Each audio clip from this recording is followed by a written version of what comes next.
Jika kata-kata yang menyakitkan dari orang yang membencimu sangat engkau ingat, kenapa tidak mencoba mengingat kata-kata yang menyenangkan dari orang yang menyayangimu? Assalamualaikum warahmatullahi wabarakatuh. Ahlan wa sahlan di channel Keluarga Bun Ai.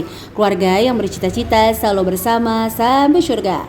Amin amin ya robbal alamin.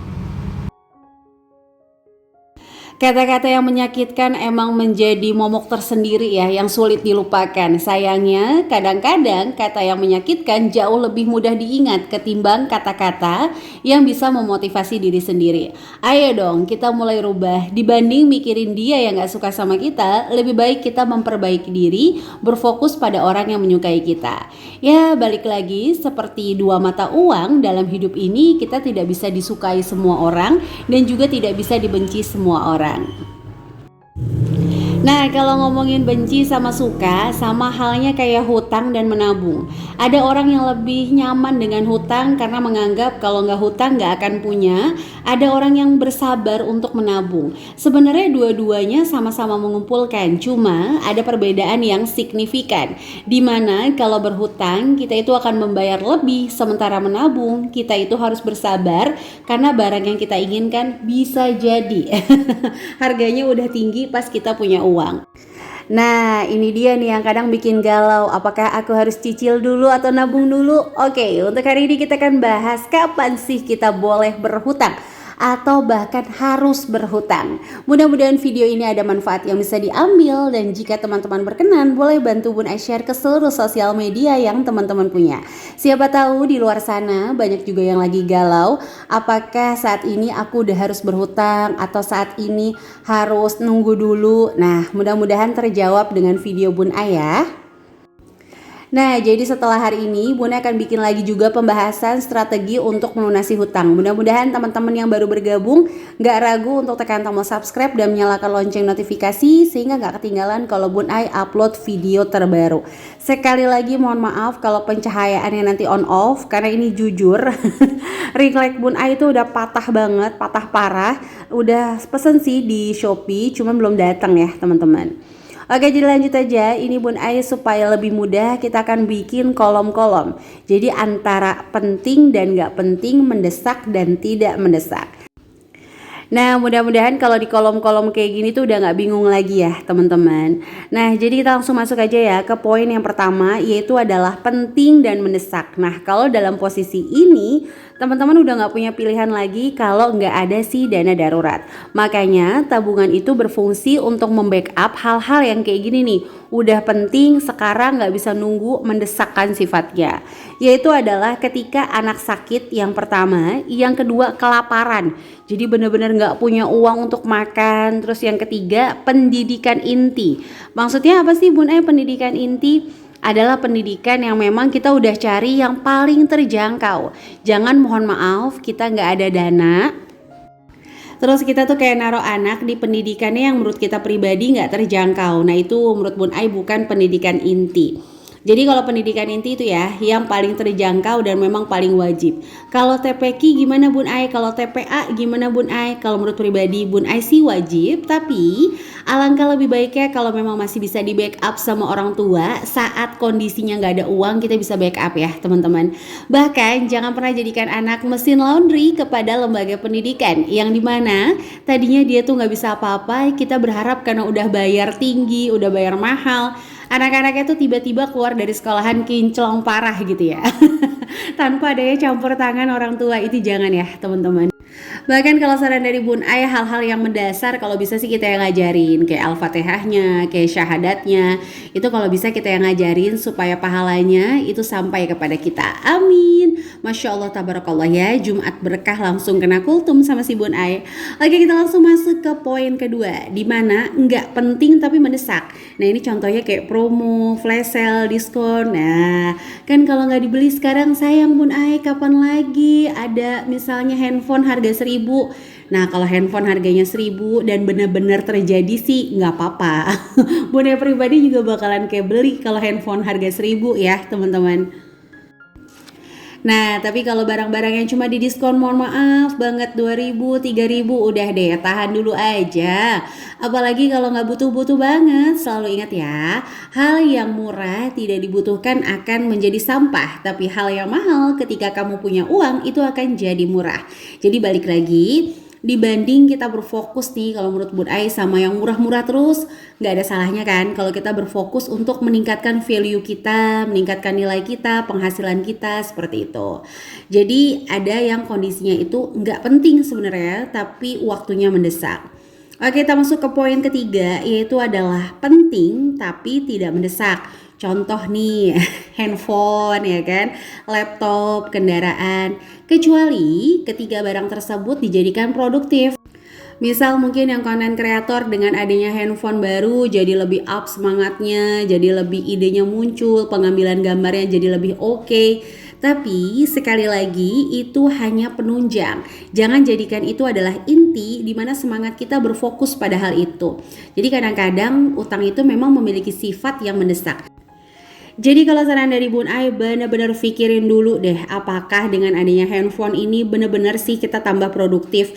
Adanya laptop, kendaraan, bener gak sih kita jadi produktif atau masih bisa nunggu dulu. Sebagai contoh aja nih ya, handphone Bun Ai kalau ngajar Smart Mom Class, kadang-kadang tuh lagi ngajar udah ngetik capek-capek WhatsAppnya ketutup sendiri. Tapi bukannya berarti Bun Ai nggak mau ganti, itu dalam tanda kutip wah pelit nih gitu ya. Ya tapi balik lagi sih, orang berhak kok menilai apapun. Jadi kalau menurut Bun Ai pribadi, masih bisa nggak sih, udah butuh banget belum sih, apakah udah harus hari ini, detik ini sampai saya harus memutuskan berhutang atau nabung dulu aja. Atau sebagai contoh nih di video sketsa Bunda itu kan handphonenya memang jadi satu sama WhatsApp. Ya itu nggak dipungkiri gitu ya, mohon maaf kadang-kadang ya pas lagi ngedit agak-agak lola gitu. Tapi balik lagi nggak apa-apa, pokoknya itu hanya sebagai pendukung, bukan menjadi kunci satu-satunya kita untuk memulai sesuatu. Nah jadi yang keempat adalah nggak penting dan nggak mendesak. Contoh baju, padahal udah punya banyak baju, aksesoris atau mungkin dekor-dekor yang sebenarnya mohon maaf banget udah punya. Ini kita ngomongin hutang ya. Kalau ngomongin budgetnya ada, uangnya ada, silahkan aja teman-teman. Monggo dengan sangat sukacita membelanjakan ya. Jadi yang keempat itu adalah tidak penting dan tidak mendesak. Nah, Bunda tambahkan ya, sebagai contoh lagi, misalnya nih yang belum gajian terus pergi ke food court, yang belum gajian hutang-hutang harus jalan-jalan. Itu kalau menurut Bun Ai tahan dulu deh, karena itu sebenarnya nggak penting dan nggak mendesak ya. Besok-besok tuh bisa. Jadi catatan dari Bun Ai, kita hanya boleh berhutang di poin nomor 1, di mana dia penting dan juga mendesak. Oke, jadi sampai menit ini kalau teman-teman ada pertanyaan boleh tulis di kolom komentar. Nanti coba Bun Ai jawab di video selanjutnya. Jadi kalau saran dari Bun Ai, setelah bikin budgeting, jangan pernah lupa dievaluasi, dibaca lagi budgetingnya, mulai pisahkan antara kebutuhan dan keinginan. Oke, kita langsung aja masuk ke poin bagaimana sih mensiasati supaya kita tuh keinginan berhutangnya agak-agak diredam gitu ya. Mungkin tidak dihilangkan tapi bisa dialihkan. Nah yang pertama adalah memahami sifat-sifat hutang. Kadang sifat hutang tuh kayak seolah-olah mendesak, seolah-olah penting. Kalau belum dibeli tuh kayak nggak tenang hatinya. Ayo belilah, ini kan nanti buat A, B, dan C.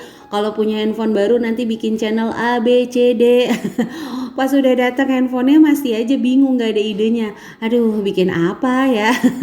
Kadang-kadang banyak konten kreator kayak gitu tuh curhat sama Bun Ai.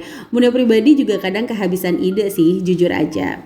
Nah yang kedua adalah memahami berhutang itu apapun. Mau aset, properti, menurut Bun Ai pribadi sebelum lunas tidak kita miliki seutuhnya. Kenapa Bun Ai bilang kayak gitu? Kalau suatu saat kita ada masalah dengan financial income kita, itu bakalan kayak bingung mau ngejual, kita nggak bisa ngejual secara bebas karena masih ada hutang yang harus kita lunaskan yang pertama. Yang kedua, lembaga juga ikut campur tangan untuk penentuan harga properti kita. Sehingga selalu berprinsip pokoknya kalau hutang sebelum lunas itu kita belum miliki secara full. Karena ini Bun Ai ngomong berdasarkan, aduh nih kalau gajian nih kayak belibet terus Bun Ai ya.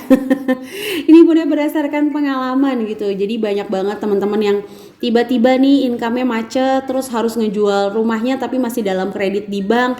Nah itu nggak bisa nentuin harga sendiri. Ibaratnya bank juga turut serta untuk nentuin harga. Bahkan kadang harganya tuh jauh di bawah pasaran. Nah itu harus difikirkan. Nah lanjut yaitu adalah kekurangan berhutang. Yang pertama, membatasi ruang gerak. Kenapa Bunda bilang membatasi ruang gerak? Misalnya kita punya income 10 juta, tapi kita punya hutang 5 juta. Ya udah, ruang gerak kita terbatasi hanya 5 juta. Apalagi kalau ibaratnya bunganya itu turun naik. Kadang-kadang income-nya naik tidak berbarengan dengan bunga yang naik. Jadi maksudnya mungkin naiknya income tuh cuma 100 ribu 200 ribu tapi bunga bisa jutaan. Nah itu jadi kayak membatasi kurang gerak. Nah yang ketiga adalah bertambah miskin ketika kita berhutang karena memang harus membayar lebih. Jadi barang yang harusnya harganya itu misalnya 3-4 juta kita harus bayar 5 juta. Katanya sih logikanya ya, kita aja mau beli barang 3 juta itu gak punya uang, sehingga kita kan harus berhutang, tapi kita malah ngutang seharga 5 juta. Nah itu kan yang harus difikirkan banget teman-teman. Oke deh, sampai menit ini kita sapa-sapa dulu ya. Pakai pelampung mau berenang. Halo Lampung dan juga Palembang. Dapat kaos polo dari Bibi. Halo Gorontalo dan juga Jambi. Di tangan memakai gelang. Halo Medan dan juga Magelang.